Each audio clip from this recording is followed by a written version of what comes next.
What if I told you that my biggest pain was the best thing that God ever used in order for me to know Him? And it dragged me into a place where I finally found where I truly belong. Hi everyone, I'm Ario, and so for today's video, I'm going to share with you my journey of faith. Okay, so it started when I was 14 years old or 15 years old when I first encountered God in my life. So it was like 2022 and hindi naman sa parang I'm not a believer of Christ. I mean, my whole family, we are Catholics before. And of course, nagsisimba kami sa Catholic church and nandoon yung, okay, may God, He exists. I mean, pero hindi pa ganun ka lalim yung faith, kumbaga. And this came na yung how did I encounter God in my life and how did God use my pain, my biggest pain, in order for me to know Him more. So, sometimes, gagamitin ng Lord yung mga tao sa paligid mo para makakilala ka. So, that was what happened when I was in grade 9. I was really the type of person na I'm a lonely person. Parang I always tend to have my alone time. Basta, gusto ko palaging mapag-isa. Kasi I always thought na I'm not I'm not belong to any group or I'm not belong to any, circles or whatever. Pero since when I was a kid, palagi akong may sariling mundo. So, it's not that it's not hard for me to make friends, pero siguro we just have different personalities when we were kids. And ako yung type ng bata na palaaway, na, you know, she's the worst kid. And yeah, I'm just that bad kid when I was a kid. And then most of the time, no one wants to play with me because I'm that bad kid. So, yeah, that was my setup when I was a kid. And yeah, I grew up thinking that no one will play with me, no one will like me for being me, or, no one will love that worst kid. Ang tingin ko sa sarili ko when I was a kid was no one will like me. So I grew up thinking that it's better for me to be alone. If I make friends, I'm just going to hurt them. Or if I open myself, or if I open my world to other people, maybe, they will betray me or something. And it's really important for kids. We don't always know kung paano yung mga words natin sa kanila nakaka-apekto sa paglaki nila. Or how they view themselves. Paano mo sila itrato, parang feeling nila yun na sila. Parang feeling nila yun na yung worth lang nila. So, that is what happened when I was a kid. Yeah, lagi ako napapalo, lagi ako napapagalitan, and moments when I was a kid, I'm always the bad kid, so.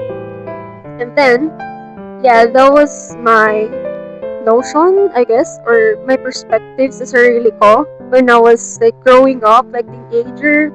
And I'm always, scared of being in a circle, which is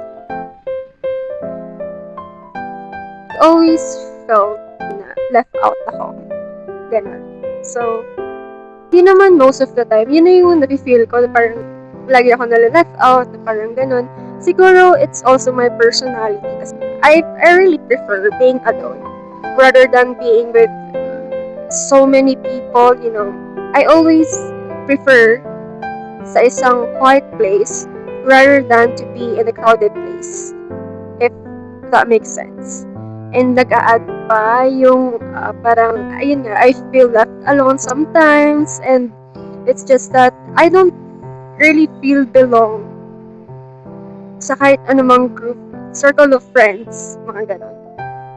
Well, I have friends, but of course, I'm comfortable with them, pero it's also nice kasi to have friends outside of your. And yeah, so that was my, I guess, biggest pain. Kasi I also want to make friends. Or, ayun nga. And then, this game, there was this classmate of mine when I was in grade 9 na baptist siya. And nakikita ko yung mga posts niya from her church, mga gathering sila, like every Sunday, like, classmate ko na yon, friend niya, yung best friend ko.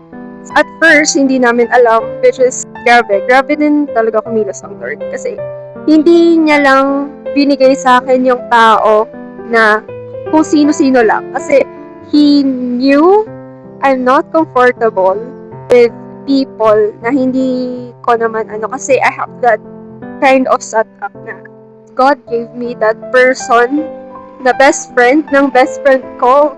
I already have that feeling na, okay, she's a friend of my best friend, so maybe we will be friends also. May ganun ng notions. Easier for me na para mag-approach sa kanya, na to make connection or to bond with her. Then, this game na parang nakikita-kita ko na yung mga post nila, post niya, post ng church niya na, they're just happy. Church, God-centered talaga. Na nandun si Lord na I just feel welcome. Sabi ng Lord na masaya dito sa church, na I always feel left alone. Pero, why do I feel welcome dun sa church na yun, even if nakakita ko pa lang sa mga pinopost ng friend ko na yun or classmate ko na yun, na parang sinasabi ng Lord na pumunta ako, na mag-join ako, na just try. Na parang merong part sa akin na yung community nila dun sa church nila is just comfortable, ka malileft alone. And then, this came the time na I approached my classmate. I approached her, and then sabi ko, nagtanong lang ako ng mga about sa church nila, ganon. And then, she invited me. She invited me sa church. So parang, okay. Then, ayun, nag-uusap na kami kung ano ba yung pwedeng suot, kung anong oras, kung saan ganito, ganyan. And, naaalala ko pa, it was September 25, 2022. If I'm not mistaken, that was the day, the first Sunday that I went to a Baptist church na I feel welcome ng mga tao na strangers pa sa akin. And, pagkakilala ko sa kanila, I feel welcome dun sa church na yon, sa community na yon. I just feel belong. Kasi feel mo dun sa lugar na yon if mal-left out ka or you just belong dun sa community na yon, which is I feel belong. I think it was my first time being hindi ma-left alone dun sa isang lugar. It's like God uses that person in order for me to know Him, to find that place where I truly belong. And then, of course, long story short, kasi my journey of faith, it wasn't really easy. Kasi I was this baby sa faith ko pa lang, and it was a continuous process. I continuously attended every Sunday. Pero, of course, may sa'yo yung kaaway na parang, lumalago na siya sa faith niya, lumalago na siya. There will be spiritual warfare, kasi spiritual warfare is true. Nag-exist yung spiritual warfare. And then, nag-stop ako sa pag-church, and marami ring variables kung bakit, which is personal na yun. So, but, hindi pa rin talaga ako iniwan ng Lord. Talagang may purpose kung bakit ako nakakilala sa Kanya in the first place. And then, after months, I guess, this came na bumalik ako sa church. But this time, it was a born-again church. And of course, God uses many people in my life na magpatuloy ako. Na wag kong sayangin, siguro, yung pagkakataon na I have merong fellowship ng mga students from our school before when I was in grade 10 na they invited students to join sa isang fellowship, which is I joined, right? Kasi makilala ko naman yung mga nagjo-join, so. And it was a fellowship after school. Napupunta sa isang bahay, napupunta sa church, then dun kayo mag-uusap-usap, then magkakantahan, merong usapan about God. Dun ako ginide ng Lord sa path na kung paano hindi ako binibitawan ng Lord. Hindi niya ako sinusukuan. Nandoon yung niya, provision niya. Nandoon yung guidance niya. Nandoon yung love niya sa akin na, His grace, kahit gaano man ako umalis, kahit gaano man ako parang lumayo sa Kanya, pero lagi niya pinapaalala sa akin na nandiyan siya na naghihintay for me. And it was God loving me every single day of my life. Na parang, what are the odds na I experienced those things, I experienced those situations, moments in my life, and everything is papunta sa Lord, papunta sa Kanya. And this game na I remember it was December 2024.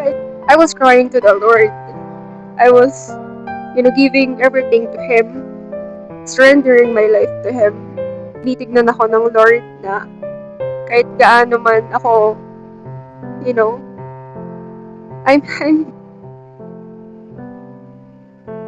I'm still His child. Pero, of course, hindi madali ang buhay. Family matters. Basta family matters. Lumipat ako ng school, which is here. And then din natigil yung pag-church ko. So, and here's my third church. As friend ko, may church sila. Doon ako lumago, spiritually. Doon ko madami akong na-realize sa spiritual life ko. Alam mo yung parang, yung natigil ako na nag-church. Parang wala nang makakapawi ng uhaw mo, kundi siya lang, si Lord. And yung best friend ko, she invited me sa church nila, which is dito sa Castilleros. And then I remember one time, diba nga, she invited me sa church nila, which is malayo from our house. So, alam mo ba, binay ko yung church. Like, 6 a.m. Kasi sabi niya, 6 a.m. daw. Yung parang, something. And then, that's where it started. So, I continuously attended yung church na yun hanggang sa magkaroon ako ng ministry, which is this ministry, my first ever ministry, guys, is singing. Hindi naman talaga ako magaling kumanta, pero nandun yung tono. Basta pag nasa tono ka, okay, magagawa ng prayer agad. So, my first ministry was praise and worship. I was a backup singer that time. And, you know what? Sobrang alab ko sa Lord. Sobrang alab ko sa faith ko nun. I'm continuously seeking Him. I'm continuously serving Him. I'm continuously letting God use my life. Use me for His kingdom. To glorify His name. To magnify His name. And then, this came nga, the biggest hurdle of my life again. May mga bagay sa life na you cannot really control. So, and then nalipat ako sa dance ministry. I cannot disclose these things. Pero sometimes, yung problem, hindi lang siya sa tao. Pero sometimes it's in the church itself. to cut the long story short, natigil ako ulit sa pag-church. Pero, I really learned a lot from the church. And yung pagpapagal, talaga. Na parang, faith without action is vain. Without works, your faith is vain. And I was really inspired, Pastor Ramil, na grabe yung sacrifice niya for God. Pero ayun nga, life happens. You know, it's like what I've said, there are some things, there's that you cannot really control. So, there was a time that I'm asking God, anong nangyayari sa life ko? Parang, anong nangyayari? Kasi, hindi ko maintindihan kung bakit. Ako ba yung mali? Yeah, part of me, ako yung mali, of course. Mahirap lang when it comes to, dealing with people, and, yeah, may personality, So, one time, naglalakad ako sa kanto namin. Tapos, may naririnig akong worship songs. Then, galing siya sa church, born again din siya. Galing siya sa church na malapit lang din sa amin. And then, that worship song na tinutugtog nila is my favorite song. Diba? Na parang, what are the odds na marinig ko yung worship song na yun from that church na naglalakad ako somewhere, then marinig ko yung, worship song na yun. And then, there's something in me na parang, nabukasan kasi Sunday. And then, I attended yung church na yun. Nagpunta ako sa church na yun. And then there, just like what I've said earlier, everything that is happening in my life, lahat sila parang papunta. Lahat sila papunta sa Lord. Lahat sila pabalik, papunta sa Lord. Lahat sila pinapabalik ako sa Lord. If that makes sense. So, and then, I joined the ministry, dance ministry. And then here I am again. I stopped. You know why? I became busy sa studies and organization. All those years. And here I am. Still trying. Still, nananatili. Still coming back to the Lord. My always prayer sa Lord is lagi kong mahanap yung daan papunta sa Kanya. And that's where, andun lagi din na pinapatunayan ng Lord sa buhay ko kung gaano niya ako kamahal. Kung gaano niya ako hindi iniiwan. Kasi alam ng Lord na kailangan ko siya.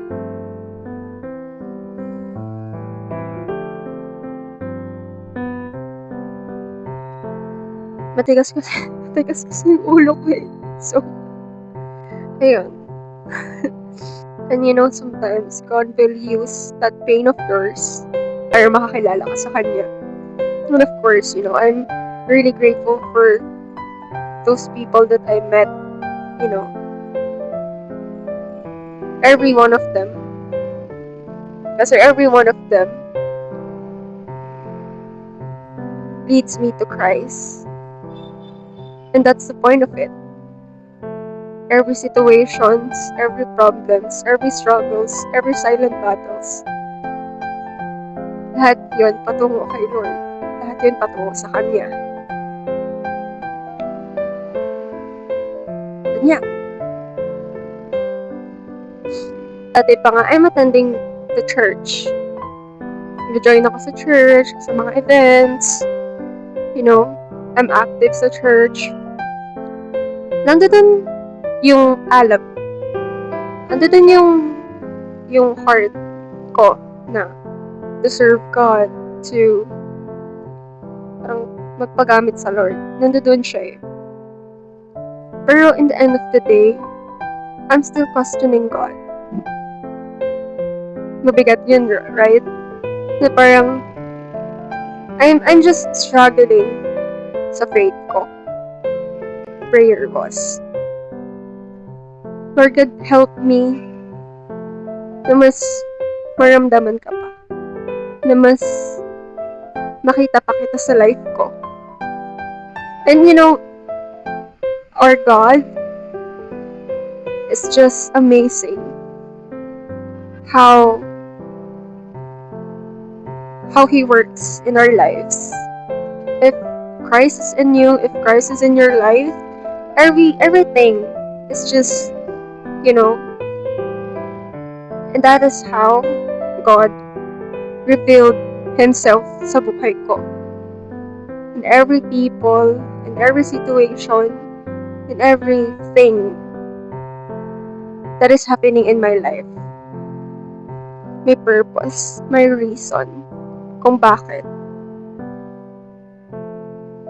Hindi man siya mag-make sense ngayon. Hindi man siya magsisink in sa'yo ngayon. Pero eventually, lahat ng answers na hinahanap mo,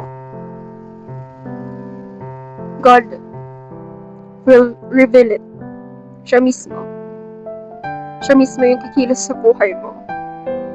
You just have to believe. You just have to trust Him. And that's how God showed me how He loves me. And so just trust in Him. And you will see that He has a great plans for you. So, yeah. And sometimes, God will use your pain. And He will reveal Himself. If you've been struggling in your faith, the only thing is bumalik ka sa Kanya. Kasi hinihintay ka niya. So,